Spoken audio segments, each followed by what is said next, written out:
Welcome back to Technically Speaking, and for those of you who have seen the program before, you know this is my favorite segment where we had the opportunity to meet some of the students attending here at Tech.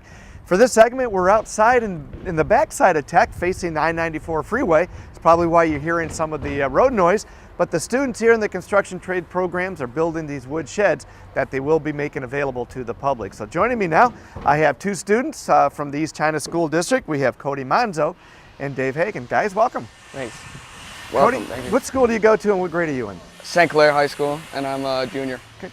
I go to Marine City and I'm a senior. So Cody, why did you decide to join the construction trades program?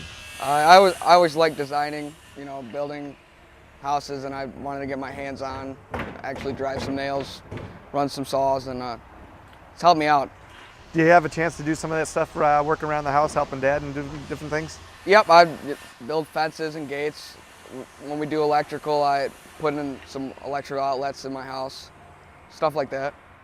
And Dave, I know you came from a different tech program, so why did you decide to make the switch and come over here? Well, in my information tech class last year, we didn't do pretty much a lot of hands-on. We were a lot in the book, and I just wanted to get my hands-on, like do some actual work and stuff like that.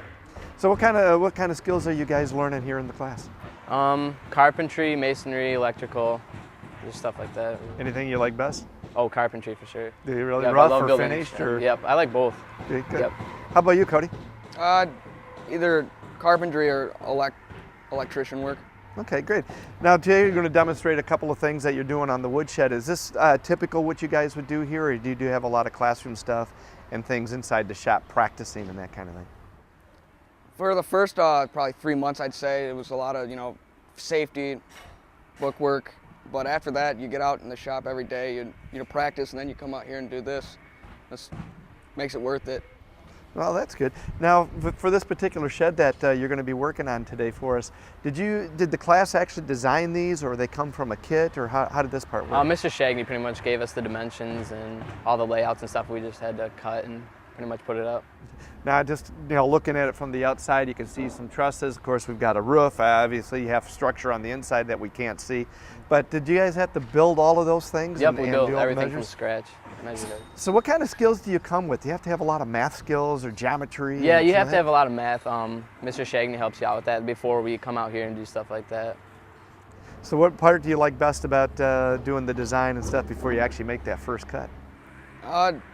You know, I like running the saws, getting my hands dirty, and then the best feeling is actually seeing your product when it's all done. I imagine this is one of the few programs you can see that instant gratification Right. from the time you make the first cut till the paint dries, right? Right. So great.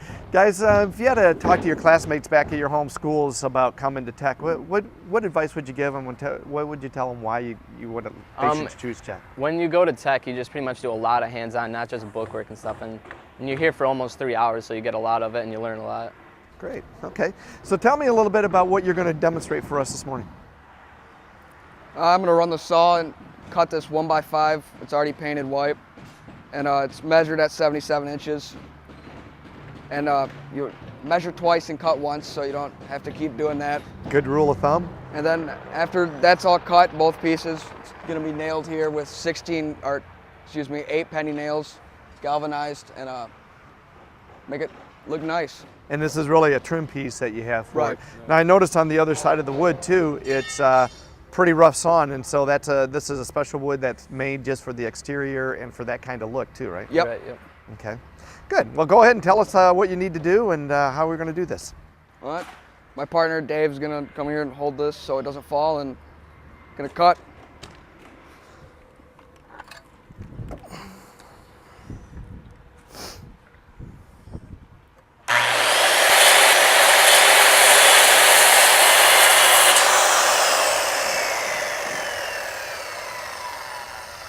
Cody, have you ever had the case where you kind of miscut and had to redo it all over again? Yep.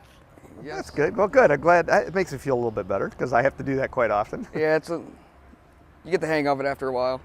But I'm sure Mr. Shagney, and if you were on an actual construction site, the boss wouldn't be too pleased. So. No, not waste of material. Yeah, definitely. Gets honest about that. All right. Very good. We'll continue. Set this down. So we got the one done.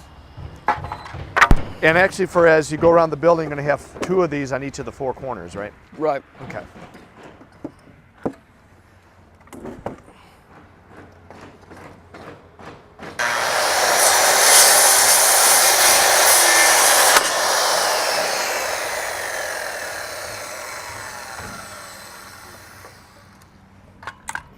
Now it looks like we got a little extra piece on the end, so how we're going to take care of that?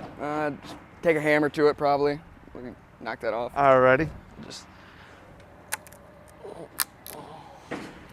that works. Good thing it's on the side you're not going to see, right? Yeah, Right. I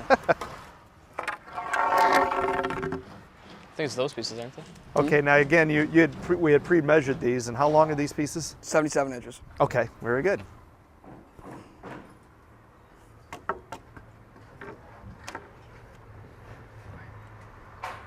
You get it level? Yeah. Okay, so that's good. Now what's that tool you're using there, Dave? This is a speed square, and it's just to make sure it's all square all the way down. Okay. I'm just gonna start it now. Okay.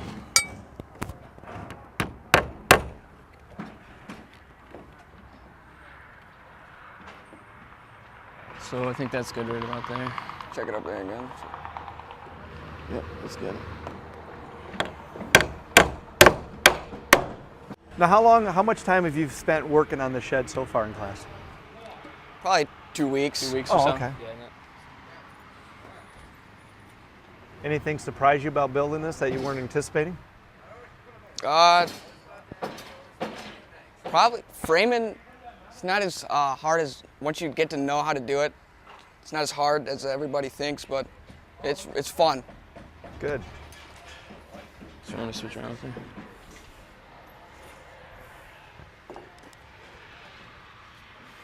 Now I know you're not going all the way up to the top of your sheeting up there. Why not? Or do you take it all the way up top? Right here. Yes. There's gonna be aluminum cover over this 2x6 right here, so you can't see that wood exposed right there. Okay. And it's gonna tuck in right here. Okay, so you need to leave a little space. Right, Yep, right. Gotcha. Okay. Is that good? Yep.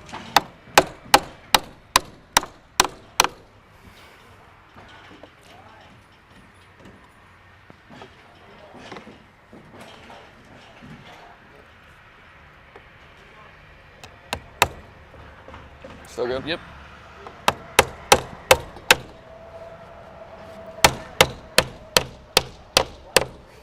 Now, because this will also be exposed, are you going to put a bead of caulk down here, or is that going to be sealed up enough? That's something Mr. Shagney hasn't discussed with us yet. I mean, we Okay. could. All right. Other little tricks of the trade, right? Mm-hmm. Right.